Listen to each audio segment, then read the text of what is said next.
8 to be great. The 8 traits successful people have in common. Number 3, focus. When I asked James Cameron how he managed to produce the 2 highest grossing films of all time, Titanic and Avatar, he said focus had a lot to do with it. He said you've got to be super focused, like a laser, to get anything worthwhile done. He said when I did Avatar, I was focused for 4 years. Now, I'm not saying you never think wide. At the beginning of anything, whether it's your career or a problem you're trying to solve, you got to think wide. You got to take lots of stuff in. And I say when you're young, don't focus too soon. Just know in the back of your mind that success requires a single-minded focus. As Larry Page, co-founder of Google, said to me, you should focus on one important goal, and you need to be pretty single-minded about it. It was a single-minded focus that enabled astrophysicists to build a space telescope the size of a suitcase that only cost $10 million compared to the $2 billion it cost to build the Hubble. And when I asked mission scientist Jamie Matthews about it, he said focus is the key word for our success. We pulled this off on a tight budget and short timeline because we just did one thing exceptionally well. We didn't try and make the Swiss Army knife of telescopes that did a lot of things. Successful companies focus. When Tom Monahan, the founder of Domino's Pizza, was asked the secret of his success, he said a fanatical focus on doing one thing well. Bill Gates would agree. He says if you want to be a great software company, you have to be only a software company. You can't dabble in other things.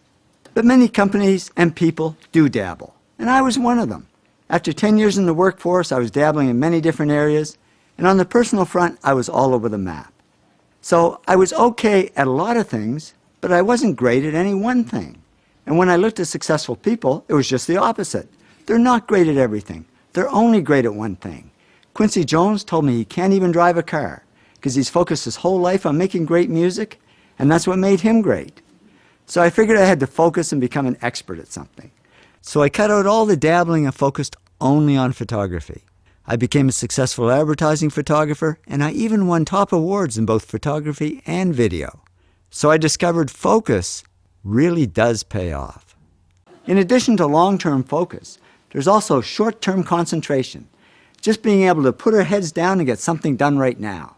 Jennifer Mather, a famous animal behaviorist, says, I have a ferocious ability to concentrate. I can say I'm going to do this and close the rest of the world off. Concentration helped Yon Kim succeed. He was working at minimum wage in a 7-Eleven store. Then he developed Uri Systems, sold it to Lucent, personally made $500 million cash, and became president of Lucent Technologies. And he said concentration had a lot to do with it. He said, I can work day and night and maintain the concentration without getting burned out. So concentration is a valuable skill to develop. And it's not easy to develop when there's so many distractions out there. And scientists are developing new ones all the time, although it's not easy because they keep getting distracted. Now with emails, mobile phones, and all the stuff on the web, it's a wonder we can concentrate for 5 seconds before something warbles, beeps, vibrates, or plays somebody's favorite tune. But the trick is to eliminate the distractions when we need to concentrate. Best-selling author Stephen King says if you want to be a writer, there should be no phone in your writing room, no TV, no video games. Draw the curtains, eliminate every possible distraction. And by doing that, he became one of the world's most popular writers. And remember, Warren Buffett became one of the world's richest men by living in a constant state of no distractions. It's called Nebraska. He says, when I worked back in New York, there were more stimuli hitting me all the time. It's much easier to think here. And I wonder if that isn't one of the big reasons why so many successful people I interview actually grew up in small towns, not big cities. Fewer distractions, more ability to focus and concentrate. But now all that's going to change, because with the internet, we can be in the middle of nowhere and still be distracted. And concentration doesn't always mean being in a quiet room or alone. Many people actually use noise to eliminate distractions. Stephen King does. Remember, he's the guy who said, eliminate every possible distraction. But he also says, I work to loud music. For me, the music is just another way of shutting the door. John Seely Brown also uses noise to eliminate distractions. He's chief scientist at Xerox. And he said to me, I did my doctoral thesis in a bar because I loved the noise. I could concentrate even with the noise all around me. Geez, I thought all those people in bars were partying. Now it turns out they could be PhDs.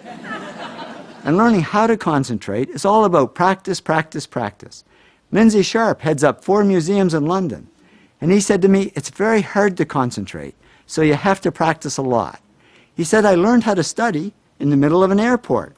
So now if I'm concentrating and there's a siren outside, I don't even hear it.